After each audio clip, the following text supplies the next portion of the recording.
All right, click the links for Odyssey, Bit Chute, join the Telegram if you're brave. But Telegram's a bit of a free speech zone, so it is what it is. Or Sports Channel on Coffee, or the various other links. Like someone's like, money's tight, and I gave you $3. Don't, don't do that. Anyway, so Chris Rock is in a little bit of a tough spot. Comedians are still rattled by the Oscars slap. Yeah, no shit. Should we normalize violence against comedians? Here's the thing: 90% plus of comedy is going to be left-wing comics preaching in an echo chamber, which is why left-wing comics are starting to get a little bit nervous. There's very few right-wing comics who are openly right-wing. The most is they'll call a comic who straddles the middle, like Tim Allen, Chris. Well, Tim Allen might be rock, on the right, but Ricky Gervais, even Chris Rock. There's a lot of comedians who will punch in all directions, very successfully and very carefully. But so they'll call those. They will call those right-wing comics. The Mary Sue did something like that with South Park, which legitimately does attack everyone. Everything is on board. And so who's that? I don't know. Oh God, the girl from one of the girls, Rachel Leichman from the Mary Sue is, she got this famous article on Twitter where she's talking about, is it time to cancel South Park? This both sidesisms it's got to be stopped. We only need to hear one side of I kid you not, that's what she said. That's her argument, is we don't need to hear both sides of the argument. Doesn't that make you an authoritarian dictator? Is that kind of like a master-slave situation when there's only one narrative that's not being challenged by any rebuttal? I don't really want Rachel Leichman to dictate the narrative to me, but she wants to dictate the narrative, and everyone at the Mary Sue, which I swear to God that they must be moving cocaine or laundering money to avoid taxes or something. They've got to be doing it. There's no way that website makes money. Where's it going with this? Oh, so comedians are getting a little bit justifiably nervous because every stage in this Weimar rabbit hole, you reach these stages of violating the social contract and moving towards, open conflict, pretty much. As you move along these stages, every stage you get to that there's nothing in place to turn around and take it back and move back the other direction, then you can openly look at each other and like, we're going to be moving to the next stage in a few weeks, a few months, a few years, but there's nothing stopping this. We're going to continue to move to this next stage. And so other people are kind of reading the writing on the wall. Now, for the left, this is a tricky position because a lot of them look at like, oh, answering words with violence. Yeah, we're all on board with that. Oh, except this is a little bit tricky because we make our bread and butter doing stand-up. And if you normalize violence against comedians, and we have, it's not a question of if, it has been normalized. Will Smith is not in handcuffs. He wasn't arrested as soon as that happened. He wasn't pulled out of he wasn't had security or police are both there. Like there's security there for like to keep people out of the wrong hallways and that kind of thing, to show people where to sit. And like the security's there for real lightweight stuff, more of assisting things. Or, if something gets crazy right in front of them, they can jump on it and pepper spray, taser somebody. But there are police there.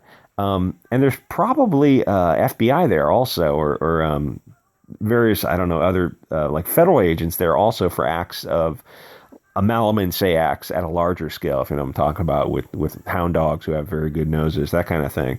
So there's a lot of people there who with the power to arrest, and Will Smith wasn't escorted out of the building. He wasn't arrested. Nothing happened to him. He got an award and was applauded. And then as people say, like, they thought about it, they gave it a little bit of thought, and then when Chris Rock started doing his stand-up again, because apparently he was right in the middle of his a stand-up schedule, so a couple days later he had to go back to doing stand-up, and he got applauded. And his tickets are a massive, like if you saw that event, the first thing you should have done is go buy tickets so you can resell them. It's like, I'm going to buy a $70 ticket and resell it for $700 just to hear what Chris Rock has to say about it. So Chris Rock got these massive standing ovation because they thought about what happened. Like it took a second to kind of figure out what happened. They thought about it, they processed it, and they're like, oh, we got to kind of be on Chris Rock's side of this. And that's what comedians are going through now. They're looking at it and they're like, oh, yeah, we normalize violence and there's no way to, you got to arrest Will Smith for this. He's got to be punished. You got to take his Oscar away. You got to arrest him. It's got to have something done to him. Otherwise, you've just firmly entered this next stage of publicly using violence to answer words. Oh, you shouldn't insult someone's medical condition. The G.I. Jane joke was very light. It was very light. What was his Chris Rock's state of mind? Did he have the state of mind that he knew that she had a little bit of hair loss? She has like a tiny little line of hair loss or something. It's nothing. Like she could grow her hair out and you wouldn't even notice it. Like I said, millions of people go bald every year, but did he have that knowledge? I have no idea. But even if he did, it's still a G.I. Jane joke. It's really light. I love you in G.I. Jane 2 or something. You're going to be fabulous. Will Smith is like, you look at Will Smith and it's not that, here's the thing, is like people are kind of on the side of both guys, because even me, I look at Chris Rock, I'm like, yeah, you can't answer words with violence. That violates the social contract of civilized discourse. But I look at Will Smith, I go like, oh God, this poor Will Smith. And he's the one who did the violence. And even I look at it like, oh God, you and your whore wife, that dirty, dirty, filthy whore, drop her and start jogging, start working out, just take care of yourself, just move on, divorce her immediately and move on. Though now he can't divorce her because then it would look weird for him. I think he's in all kinds of trouble because he's like the hip, slick, and cool guy, or at least he was. And now it's come out that, oh, you're just a cuck who is in love with a whore wife, a filthy, filthy, dirty whore. Nobody wants to see that. Very few people are into that kind of relationship. So I think for him, he kind of just retired. I mean, you want to go see a movie with Will Smith? It's like, knowing all you know about Will Smith, I just feel bad for the guy. Like, it would be relieving for a lot of people to think like, oh, he's got an alcohol problem. He's going to go to rehab. Okay, does that explain him being a cuck? Because that's kind of weird. Anyway, it's a situation where I think people are feeling bad for both people involved. But the tide has kind of turned to supporting Chris Rock because they realize, like, yeah, you can't go slap comedians who told it's. At some point there'd be an equation, be like, listen, if he said something crazy off the wall to some woman in the front row audience, like way, way over the top, maybe you could like see someone losing their minds, like in a fit of rage, maybe. But he didn't do that. It's like you're not going to stretch that joke about G.I. Jane into something being so off the wall that it was essentially a fighting word situation. It's like, that wasn't that joke. It was G.I. Jane 2, a 25-year-old woman. And the thing is, you look at her, she's like, okay, she's a multimillionaire. She's 50, but she's in great shape. It's really hard. You're not punching down. Oh, you should stop punching down. I literally read that on Twitter. It's like, she's worth $50 million and she's still in killer shape for a 50-year-old. That's not punching down. It's not a medical condition. Millions of people lose their hair. That's just not that big a deal. Anyway, Chris Rock is in he's navigating a minefield waters because if this was a decade ago, he would go do his stand-up and he would talk about, like, at the very least, how relationships make people crazy, and more on point would be how women make men crazy, because that's kind of the situation here, and that whores don't make good housewives. And she's 50 years old, and he's still with her after she cheated on him. She's gonna have to have some like magical head game skills or something. But all those jokes are no longer cool unless you become known as a unpolitically correct comic, which I don't know if that's even allowed anymore, to fall somewhere on the spectrum. And I don't think Chris Rock is that guy. I think he's a guy who does punch in kind of all directions, where Dave Chappelle is different. Like, he's a pro-black comic who feels like he's trying to, like, he's just one step away from, I don't know, putting on a red beret and marching around with an AK or something. He's kind of a weirdo. He's got issues. Dave Chappelle's got issues. But he went after... He doesn't punch in all directions because he does. I don't think he goes after black people in general. So it's like once you stop going after everyone, so stop throwing grenades, which means grenade explodes evenly, shrapnel goes everywhere.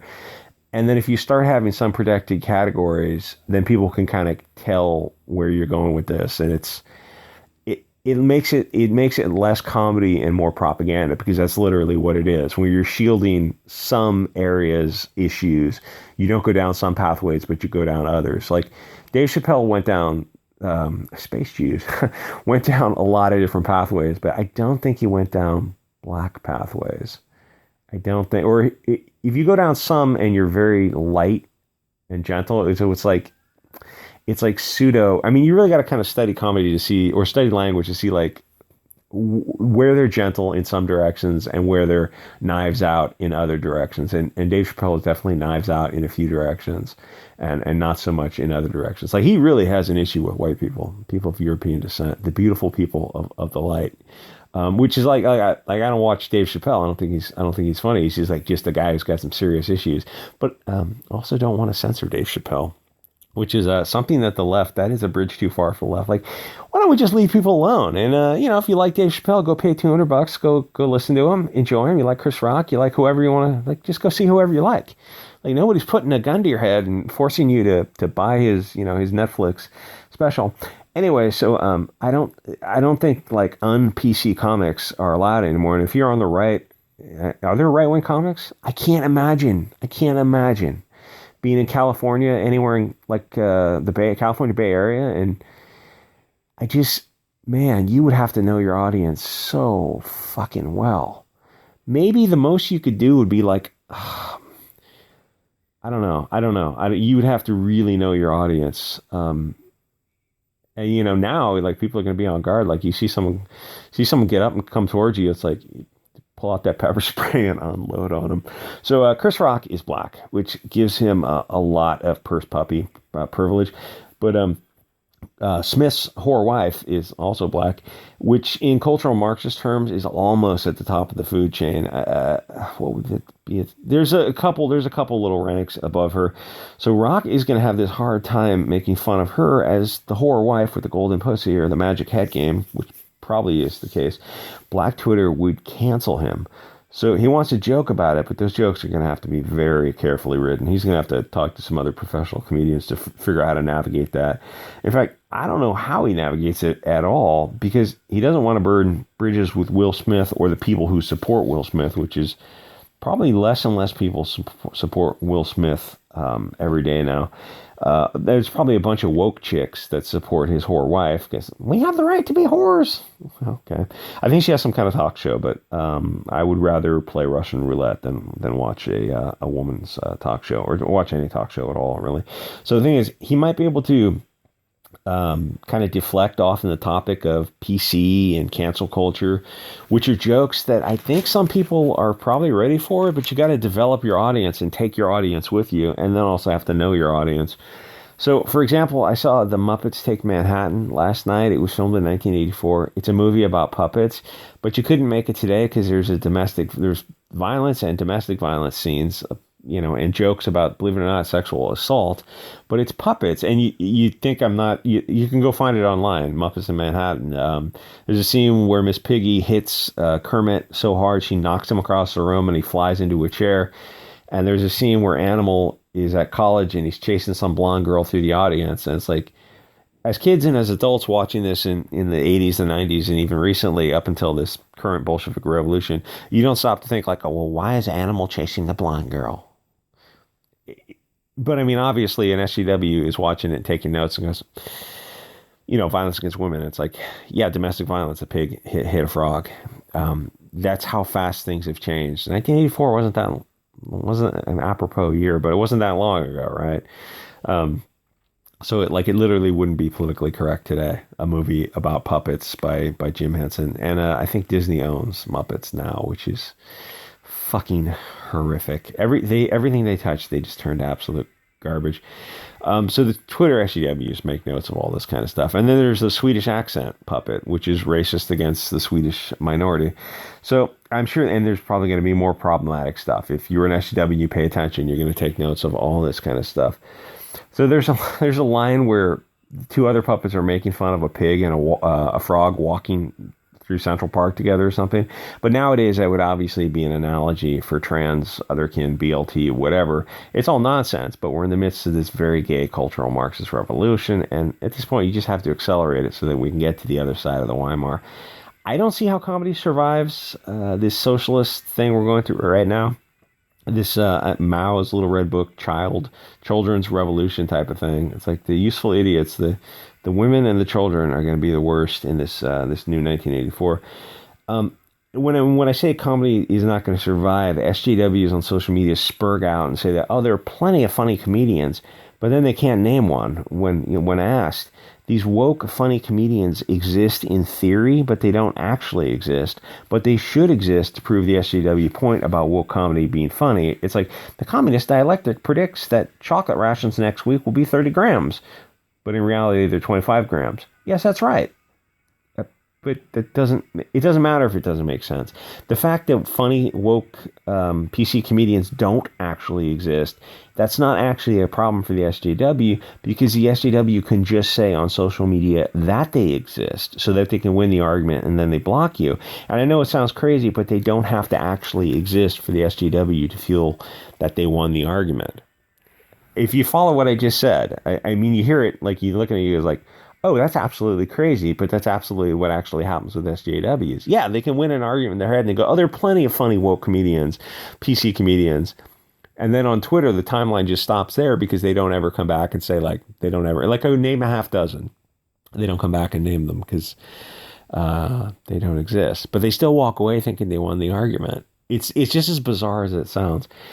And the thing is, honestly, SJWs, all these people in the Bolshevik Revolution, they don't want comedy. They don't want stories. They don't want anything they can't control. They don't want anything that's outside of the pre-approved narrative for comedy. And ultimately, no, comedy's not going to survive. None of this stuff's going to survive. Unless you got to have a pushback, an un-PC pushback, where you start out as an un-PC comic.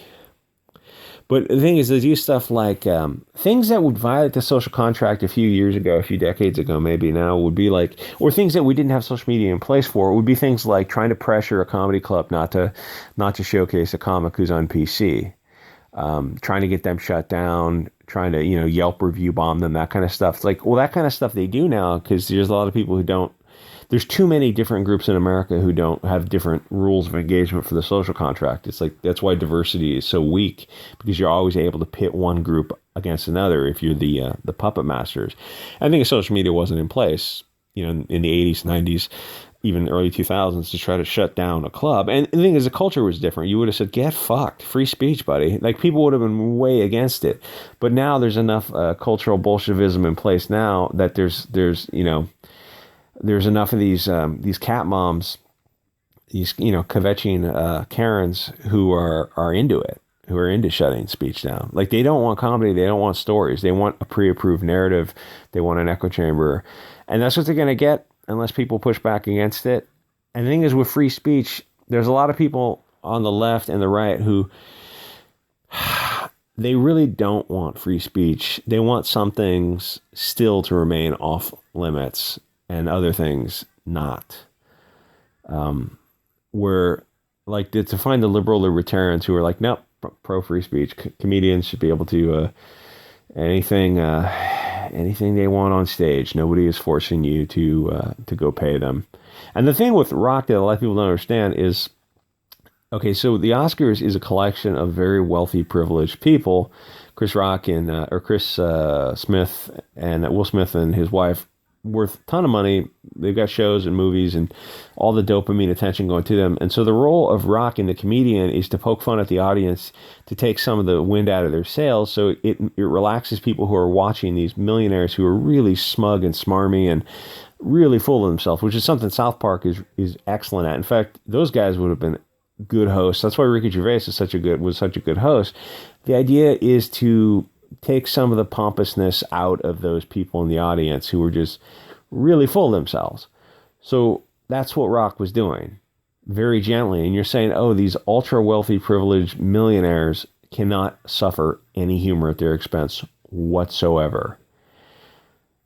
Well, I think the Oscars is kind of over then. Like, next year it's going to be a massive. I don't think so. I mean, you're going to have a pre-approved Amy Schumer type comedian who is going to be so friggin' boring. I don't think you're going to have. I think the Oscars is kind of on the way out because, one, the movies are so insufferably woke, and two, all they do is pat themselves on the back and, like, the subtle knives out hatred. Amy Schumer's I'm just the insufferable white girl. Oh, God, that's hard to take. Really hard to take. Anyway, I'll end it there before I lose my fucking mind. Like, comment, subscribe. I'll see you guys on the next episode.